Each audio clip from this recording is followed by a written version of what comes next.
Halo semuanya, Aibik di sini dan ini adalah alur cerita film The Sea Beast tahun 2022.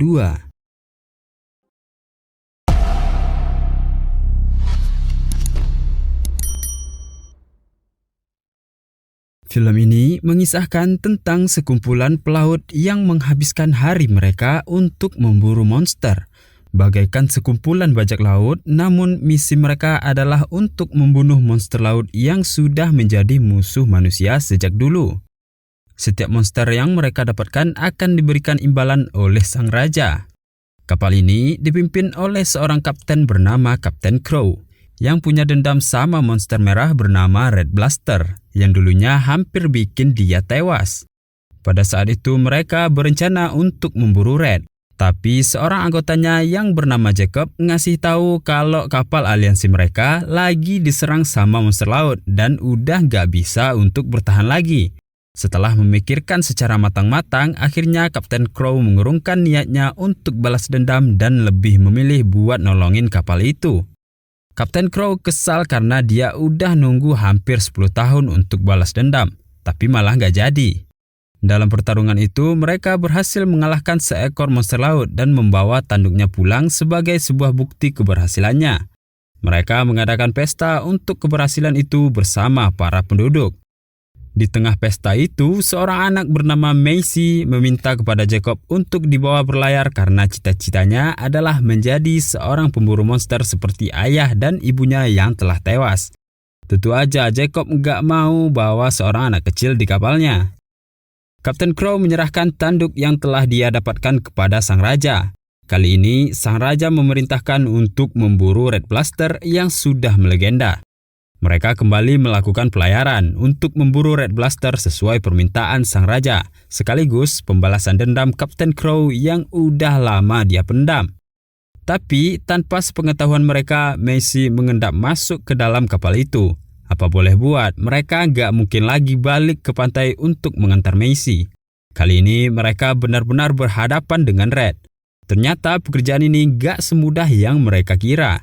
Red adalah monster terkuat yang pernah mereka hadapin. Setelah pertarungan yang sangat sengit, Kapten Crow lagi-lagi kalah.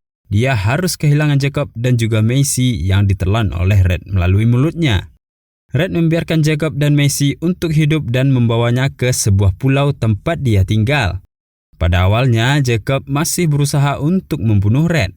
Walaupun terus-terusan gagal, kebenciannya udah dalam banget sama monster laut. Tapi Macy mulai berpikir, kalau emang monster laut jahat, kenapa Red gak ngebunuh mereka berdua? Setelah tinggal di sana selama semalam, Jacob berencana untuk kembali pada Kapten Crow. Tapi di pantai itu mereka dihadang oleh seekor monster yang berencana untuk membunuh mereka. Red membantu mereka dan bertarung dengan monster itu hingga mengalahkannya. Macy jadi yakin kalau sebenarnya Red gak jahat. Macy meminta pada Red untuk mengantarkan mereka pulang. Dan Red mengerti apa yang dikatakan Macy. Kapten Crow gak bisa menerima kekalahannya. Ambisinya untuk balas dendam malah tambah menjadi-jadi. Dia bekerja sama dengan seorang penyihir untuk mendapatkan sebuah racun yang mematikan dengan mengorbankan para awak kapalnya sebagai tumbal.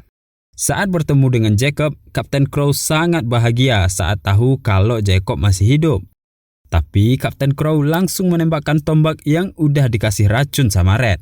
Seketika Red jadi lemes dan gak bisa ngelawan. Kapten Crow membawa Red ke hadapan raja.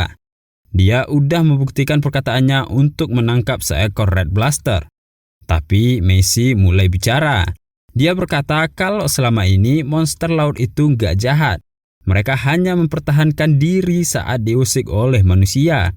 Semua ini adalah rencana raja dan ratu untuk memusnahkan semua monster laut. Semua berita tentang kejahatan monster laut adalah sebuah manipulasi yang dilakukan oleh pihak kerajaan. Mendengar itu semua, para penduduk merasa marah. Red memperlihatkan pada semua orang bahwa perkataan Macy adalah benar. Dia gak nyakitin siapapun di tempat itu dan pergi dari sana dengan damai. Jacob mengakhiri semuanya. Dia meminta Kapten Crow untuk gak lagi memburu monster laut. Dia mematahkan sebuah tombak sebagai simbol perburuan terhadap para monster laut telah dihapuskan. Dan akhirnya manusia dan para monster laut dapat hidup dengan damai tanpa adanya perburuan.